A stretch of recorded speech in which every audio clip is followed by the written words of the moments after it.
This 1901 portrait of two sisters looked ordinary at first until you noticed what one of them was holding. Dr. Michael Hayes had examined thousands of photographs during his 20-year career as a Civil War historian. But something about this particular picture made him stop suddenly. It was a warm, humid Tuesday afternoon in August 2018 when he first saw the image at a Charleston estate sale. The photograph showed two young women in their 20s, sitting next to each other in a fancy parlor. Their Victorian dresses were perfect, and their faces looked calm. The handwritten note on the back said simply, "Catherine and Ellanena, March 1901. Michael almost overlooked it as just another formal portrait from the early 1900s, something that would end up in a collector's box. But there was something in the older sister's eyes, Catherine, he guessed, that he could not quite describe. Not exactly fear, but something deeper that triggered his historian's sense of recognition. He bought the photograph for $12 along with a box of various papers and took it back to his office at the College of Charleston. In the soft afternoon light coming through his window, he looked at it more closely. The picture was taken by a professional, probably one of Charleston's good studios. The women had their hair styled in the popular Gibson girl fashion of the time. Their bodies were stiff, as people had to stay very still for long camera exposures back then. The background showed a painted Charleston garden with gazebos and wrought iron gates. The furniture looked expensive, a velvet sofa with carved mahogany legs. These were not poor women. They came from at least comfortable families or had married into money. Their dresses were formal and high-necked, following the style of the day, and showed fine sewing. Catherine wore dark burgundy wool with shiny jet buttons. Ellanena wore lighter grey silk with delicate lace at the collar and cuffs. Michael set up his digital scanner and set it to the highest quality. He knew that modern tools could show tiny details the old cameras and human eyes missed. Small writing on jewelry, hidden rips in fabric, or faint titles on books in the background. The scanner could catch what even the photographer might have overlooked. As the machine started, he thought casually about these sisters, who they might have been, and what their lives were like in a Charleston still healing from the Civil War and adjusting to the new century. He had no clue he was about to discover a secret hidden for 117 years, a secret that would take over the next 6 months of his life and finally bring justice to two women silenced more than a century earlier. The high-resolution scan appeared on Michael's computer screen, and he started his careful review as usual. He zoomed in on the women's faces and saw small differences in their looks. Catherine, the older one on the left, had sharper cheekbones and darker eyes that seemed to look straight through the camera. There was a strong, guarded feeling there. Ellanena's face was softer and rounder, with a gentle smile that looked real even in the stiff setting. But now, looking closer, Michael noticed strain around Ellanena's eyes and tightness in her jaw. He moved down to check their clothes, the fancy lace collars, the mother-of-pearl buttons, the fine embroidery on their sleeves.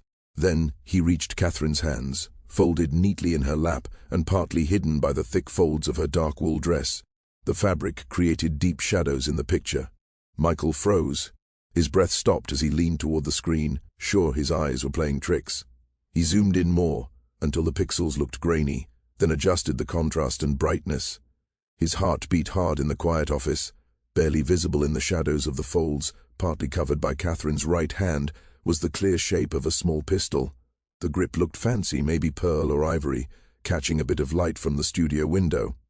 The barrel was short, a derringer, he guessed, the type of gun a woman might hide in a purse or pocket for safety. Jesus Christ, Michael whispered to the empty room. He sat back, thoughts racing. Women sometimes carried small guns for protection in that period, especially in cities, but to bring one to a professional photo session and hide it during a formal portrait that demanded complete stillness, that was not just unusual, that was intentional, planned, and desperate. Michael zoomed out to see the whole picture again. Now he noticed other things he had missed before, the way Catherine's left hand gripped the armrest, knuckles white from tension, the way Ellanena sat a little closer to her sister than usual for such portraits. The way both women's eyes, even in the stillness, held something that made his stomach twist. Looking again at Catherine's eyes, the feeling he could not name earlier now had a name. It was not just intensity or caution, it was terror. Michael spent the rest of the evening staring at the photograph, unable to shake the heavy dread growing inside him. He printed several copies, normal and enhanced, with the gun area marked in red. He had studied historical photos of violence before: Civil War wounded, lynching victims, old crime scenes from Charleston's rough past. But this felt different. This showed violence that was expected but had not happened yet. A woman getting ready for something awful she knew was coming. He hardly slept that night. The image of Catherine's frightened eyes stayed with him. When he finally fell asleep around 3 a.m., he dreamed of a woman sinking in dark water, her hand reaching up, still holding a small pistol shining in the moonlight. The next morning he reached the South Carolina Historical Society before it opened, holding a folder of enlarged prints. Margaret Wilson, the head archivist and his longtime friend, looked up from her desk. She was sorting papers from a private collection, reading glasses on her nose. "You look like you've seen a ghost," she said, taking off her glasses. "I might have." Michael laid the photographs on her desk, his hands shaking a little as he pointed to the enhanced one showing the pistol. 1901, 2 sisters, Charleston, one hiding a gun during a professional portrait session. Margaret leaned in, interest turning to worry as she studied the images. She held the enhanced print close, then put it down and looked at the original. "Good Lord, that's a Remington Derringer if I've ever seen one. Very popular with women back then for self-defense. But Michael, why would she carry it to a photography studio? Unless she was scared to be without it," he finished quietly, voice shaking. "Unless she thought she might need it me second. Even in a public place, even with people around." She looked up and he saw the same troubled thoughts in her eyes. "Do we have names?" he asked. "Catherine and Ellanena." "No last names yet," Margaret answered. The photo came from the Whitmore estate sale on Trad Street last Tuesday. It was in a box of random papers, but nothing else about these women was there. Margaret was already walking toward the archives, fingers brushing along rows of old leather books. If they had a professional photo taken in Charleston in 1901, there should be records. Studios kept careful logs, names, addresses, payments, for taxes and reminders. They spent the next few hours searching through dusty ledgers from Charleston's photography studios. The city had at least a dozen good photographers at the turn of the century, all trying to serve the growing merchant class. Michael and Margaret checked each studio's books carefully, matching dates and notes. Finally, in the records of Townsend and Gray, photographic artists, Margaret stopped. Her finger rested on a line of neat cursive, and she took a quick breath. March 14, 1901. Catherine and Elena Brennan. 2 sisters, formal portrait, 1 sitting. Address, 67 Church Street. Payment $3, paid by Mr. Thomas Brennan. Michael wrote it down, hand shaking slightly. "The husband paid for it," he said. "He arranged the portrait. This wasn't something Catherine set up secretly," Margaret said slowly. "He made them do it. They moved to the census records and pulled the big volumes for Charleston County in 1900. The old handwritten pages were faint but readable. Catherine Brennan, age 26 in 1901, was married to Thomas Brennan, a shipping merchant 15 years older. They lived at 67 Church Street, a nice address in the merchant area, house worth $1,200. Thomas worked as a cotton factor and shipping agent with good money. Ellanena, 23, lived at the same house, unmarried, no job listed, her relation to the head of the house, sister-in-law. Michael checked property records and saw the Church Street house was bought by Thomas Brennan in 1898, 3 years before the photo. Tax papers showed he made his money in cotton shipping, taking advantage of Charleston's recovery after the war. He came to Charleston in 1895 with bank letters from Virginia, started his business fast, and married Catherine Fletcher in 1899. "Look here," Margaret said, showing a society notice from April 1899 in the Charleston News and Courier. Mr. Thomas Brennan and Miss Catherine Fletcher were married at St. Michael's Episcopal Church. The bride's sister, Miss Ellanena Fletcher, was maid of honor. The bride is the daughter of the late Samuel Fletcher, merchant, and inherits a small estate. Fletcher was their maiden name, Michael noted, writing it carefully. So Ellanena moved in with her sister after the wedding that was normal for an unmarried woman with no parents left. But Margaret pulled another record, and her face changed. "Michael, look at this police report from February 1901, 1 month before the photo." Michael read over her shoulder the old handwritten note. A neighbor, Mrs. Adelaide Porter, reported loud trouble at number 67 around 10 p.m., yelling, breaking glass, a woman's scream. Officers went there. Thomas Brennan opened the door and said calmly his wife had fallen down the stairs and broken a vase. The officers saw Mrs. Brennan looked upset, but she agreed with her husband's story. Her sister, Miss Fletcher, was there and nodded too. No clear injuries seen, no arrest, case closed. She didn't fall, Michael said softly, jaw tight. Of course she didn't, Margaret replied, anger clear in her voice despite the time passed. And a month later she's sitting for a portrait with a pistol hidden in her dress. She knew what he could do. Michael went back to his office that evening with copies of all the records, spreading them on his desk like puzzle pieces that did not want to fit. The evening sun set over Charleston, throwing long shadows through his window. He made coffee and prepared for a long night searching death records for 1901, afraid of what he would find. The big leather book was listed by date. He ran his finger down April, May, June. Catherine Brennan appeared on June 17, 1901. Cause: accidental drowning. Place: Charleston Harbor, East Bay Street docks. Age 26. Body found by Harbor Patrol. Identified by husband Thomas Brennan. Buried, Magnolia Cemetery. Doctor: James Morton. Just 3 months after the photo. Michael's hands shook as he read the short note. No autopsy, no investigation, nothing, just that one cold line. He checked for Ellanena in later months and years. Nothing. She disappeared from all records after March 1901. No death paper, no marriage, no 1910 census entry, no city directory listing. It was like Ellanena Fletcher stopped existing right after that portrait. The next morning, tired but determined, Michael went to the Charleston County Courthouse basement, where old records were kept in cool vaults. The clerk, Sarah, a library science student, understood how NT researchers could feel. We had a fire in 1902, she explained while pulling boxes. It began in the records area and spread fast. Many papers from 1900 to 1902 were burned or ruined. Very hard for people like you. Michael opened the box for June 1901 deaths and inquests. Most pages were smoke-stained, edges dark and brittle, some stuck from water. He found Catherine's death report, but big parts were burned away, leaving only broken words. What stayed was hard to read. Body found in harbor at dawn, identified by husband, no further look needed, ruled accidental, Dr. Morton certified. The rest was ash. Any full doctor report, witness notes, body details, all gone in the fire. There's more, Sarah said, taking out a separate folder labeled Probate and Estates, July 1901. It survived because it was filed apart. Michael opened it with rising fear. Inside was a court request dated July 3, 1901. Thomas Brennan asked to take full control of his wife's estate and have Ellanena Fletcher declared missing and presumed dead. The paper said Ellanena vanished in deep sadness after her sister's accident, and despite searches, no sign of her. Thomas asked to handle her things and take any money or property.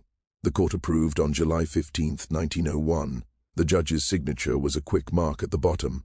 He got everything, Michael said quietly, staring. The house, Catherine's inheritance from her father, Ellanena's belongings, all of it. And Ellanena just vanished. Sarah looked over his shoulder, face worried. You think he killed them both, don't you? Michael met her eyes, his historian calm gone. I don't think, Sarah. I know. Catherine knew it too. That's why she hid a gun in a photography studio. Michael's big find came 3 weeks later from an unlikely place. While reading old Charleston newspapers on microfilm, eyes sore from hours of scrolling, he spotted a small ad in the July 1901 classifieds of the Charleston News and Courier. It was hidden among lost animal notices and help-wanted ads. Mrs. Abigail Porter seeks information about her dear friend Miss Ellanena Fletcher. Last seen March this year. Miss Fletcher is 23, fair hair, slender. Anyone with news, contact Mrs. A. Porter at 89 King Street. Discretion promised. Reward offered. The ad ran 3 weeks, then stopped. Michael's hands shook as he printed it. With Margaret's help and family history databases, they traced Abigail Porter's family through marriages, births, and censuses. It took 2 weeks of careful work following the tree across generations. Finally, they found her. Abigail's great-great-granddaughter, Linda Chen, still living in Charleston's old district. She agreed to meet Michael at a coffee shop on Broad Street. Linda came on a cool October afternoon carrying a small, old wooden box that looked as old as the city. She was a retired teacher in her 72nd, kind eyes behind wire glasses, grey hair in a neat bun. She placed the box gently on the table. "My great-great-grandmother saved everything," Linda said, fingers on the lid. Letters, clippings, photos, dried flowers, programs. She was a careful collector. She never stopped thinking about what happened to Ellanena Fletcher. It followed her all her life. She died in 1943 at 87, and my grandmother said Ellanena's name was one of her last words. Inside the box, wrapped in tissue and sorted by date, Michael found elegant letters, news stories about Catherine's death, photos of young women at parties and church events, and pressed flowers with faded ribbons. But what took his breath was a letter dated March 10, 1901, days before the portrait. The paper was yellow, but the ink dark, handwriting steady yet urgent in places where the pen pressed hard. "Dear Abigail," it started in Catherine's writing. "I fear this may be my last letter to you, and I hope I am wrong, but I must tell someone the truth if the worst happens. Thomas's violence has grown far beyond what Ellanena and I can bear. What started as mean words and small acts has turned truly dangerous. He has threatened our lives openly, saying I am his property, and Ellanena is a burden he will not allow much longer." The letter went on to describe plans to escape. Catherine wrote that a kind woman near the docks had hidden Ellanena for one night. She kept a room for people in need, gave her bread and soup, and promised help to reach family in Atlanta. In the morning, when the woman checked, Ellanena was gone. Blood stained the bed sheets, not much, but enough to worry. A torn bit of dress caught on the window latch. She must have climbed out at night and run. The woman reported it to police, but they showed little care, saying the young woman was probably upset and Catherine's death was ruled an accident. Michael showed the note to Margaret back at the society. "She was hurt," Margaret said darkly.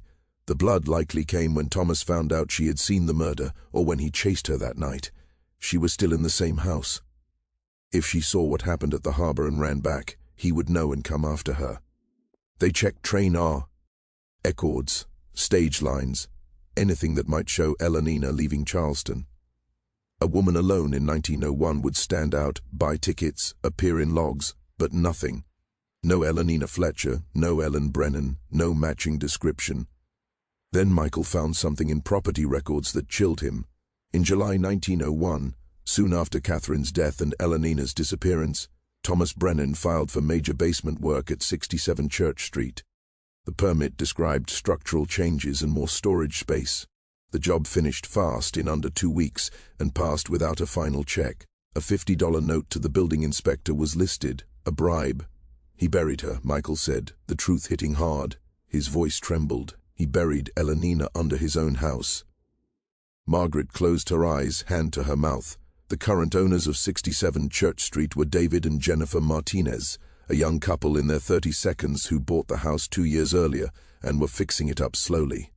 When Michael contacted them in November 2018 and explained his findings carefully, the photo, the hidden gun, signs of murder, the strange basement changes, they were shocked but agreed right away to a ground-penetrating radar scan. "If someone is buried under our home," Jennifer said, face pale, "we need to know.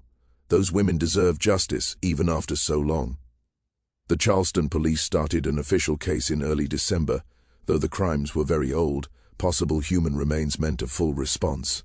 The case went to Detective Sarah Martinez, no family tie to the homeowners, a cold case expert who had handled other old investigations. The radar scan happened on a cold December morning. Michael watched, heart racing, as the technician moved the device slowly across the basement brick floor. The old house creaked around them. David and Jennifer stood in the doorway holding hands tightly. 20 minutes in, the technician paused. "I've got something," she said calmly. Northeast corner, an unusual spot under the foundation, about 6 feet long, 2 feet wide, around 4 feet deep. The pattern matches disturbed soil and organic matter. Size and shape fit human remains. Detective Martinez called it in. Soon a full forensic team arrived. The couple left the house for a while, unable to stay during the dig. Michael watched from outside as police tape went up and careful excavation began like any crime scene. They took up the brick floor piece by piece, numbering everything. Under the bricks was old cracked concrete, and under that, dirt clearly dug up and refilled. The team used brushes and small tools, photographing each layer. 3 days later, on a grey afternoon with rain close, they found her. The skeleton was in good shape for its age, curled up small in a shallow grave, wrapped in bits of a wool blanket, mostly gone but still there in pieces. The forensic anthropologist, Dr. Patricia Chen, confirmed right away the bones fit a woman in her early 22nd from around 1900. Small and delicate, probably no taller than 5 feet. But the skull told the worst part. Dr. Chen pointed to the back of the head. Depressed fracture here, sharp edges, heavy blow. Blunt force to the back of the skull killed her instantly. She never knew what hit her, Michael said, voice breaking. She tried to run. She climbed out the window that night and tried to escape, but she had to go back to the house for something, clothes, money, and E was waiting. Among the remains they found items that proved who she was. A tarnished locket on a broken chain. When opened carefully, it held 2 tiny photos, faded but clear enough. 2 young women, Catherine and Ellanena, just like in the 1901 portrait. They also found a small leather diary, damaged by water but partly readable. Most painful of all, folded in what was left of her dress pocket, was a train ticket. Ellanena had saved enough money to flee. A one-way ticket to Atlanta, dated June 19, 1901, the day after Catherine's murder. So close to getting away. The story became public in January 2019 and spread fast across the country within hours. The photo of the 2 sisters, Catherine with her scared eyes and hidden pistol, went viral. News stories showed the concealed weapon, the double murder ignored for 117 years, and the old case finally solved by a historian's work and modern forensics. The forgotten portrait became a strong symbol of domestic violence, of women's voices quieted by an unfair system, and of justice arriving late but still arriving. Forensic tests on Ellanena's bones confirmed the details. The skull injury matched a heavy iron poker found in the dirt, with traces of old blood and bone still on it after more than 100 years. DNA, though limited by age, showed Ellanena was Catherine's sister. Dental records from a Charleston dentist log Margaret found matched perfectly. Michael followed more leads for weeks, tracing Thomas Brennan's life after the murders. His business failed in 1905 when debts caught up. Records showed he left Charleston broke and went to New Orleans, starting over again. There, Michael found more horror. Brennan married Twick E. Moore. His second wife, Marie Deo, died in 1908 from accidental poisoning. His third wife, Sarah Lockwood, drowned in Lake Pontchartrain in 1915 under strange conditions. Neither death got a real investigation. Thomas Brennan spent his life killing women and avoiding punishment. He died in 1923 at 68, rich again from a shady cotton deal. Respected in New Orleans, never punished. He was buried in Metairie Cemetery under a big marble stone, calling him a beloved husband and successful businessman. Michael learned the stone was removed quietly in February 2019, after the full story came out. Domestic violence groups spoke out strongly right away. Catherine and Ellanena were buried together in Magnolia Cemetery in Charleston. On a cold February morning in 2019, hundreds came to the service. Margaret, Michael, Linda Chen, Detective Martinez, people from women's shelters, historians, reporters, and many strangers touched by the story. The headstone, paid for by a crowdfunding effort that raised over $50,000 quickly, was white marble and read, Catherine Fletcher Brennan, 1875 to 1901, and Ellanena Fletcher, 1878 to 1901. Sisters murdered but not forgotten, silenced but now heard. Justice at last. Standing at the grave as the minister finished prayers, Michael thought about the photograph. That terrified look in Catherine's eyes, the pistol hidden in her dress. 2 women so afraid they brought a weapon to a photo session because they knew their lives were in danger. They knew no one would help. The police would not believe them. Society would trust the proper merchant over his hysterical wife. They were on their own, and they fought hard to live. They did survive, Margaret said softly as they walked through the cemetery under hanging Spanish moss, weak February sun filtering through, just not how they hoped. Their story survived because Catherine was brave enough to hide the gun where it could be seen someday, knowing it might not save them but hoping it would tell the truth one day. And it did. After 117 years, the truth came out. Michael looked back at the new graves, flowers already covering them from people who never knew the sisters, but felt moved by their bravery and pain. Someone left a small replica derringer, a sign of Catherine's quiet fight. Another left a note, "We believe you, we hear you, rest in peace." That night, Michael returned to his office and looked at the photograph one last time, the two sisters side by side. Catherine's hand hiding the weapon stood for both her last hope and her sad understanding that hope might fail. The picture had become what Catherine wanted, evidence. Not soon enough to save them, but soon enough to reveal the truth, name the killer, and make sure Thomas Brennan's crimes stayed remembered with the courage of the women he hurt. 117 years later, the Fletcher sisters finally had justice. Their voices, silenced by violence and buried under a basement floor, had been heard. Their story was told, their murders solved. Thomas Brennan's name would now mean brutal killings of 3 wives and a life of hiding, not respect. The photograph stayed on Michael's desk. Catherine's eyes looked across more than a century, and now in those eyes, Michael saw not only fear but also defiance, strength, and a refusal to disappear. The sisters had won, after all.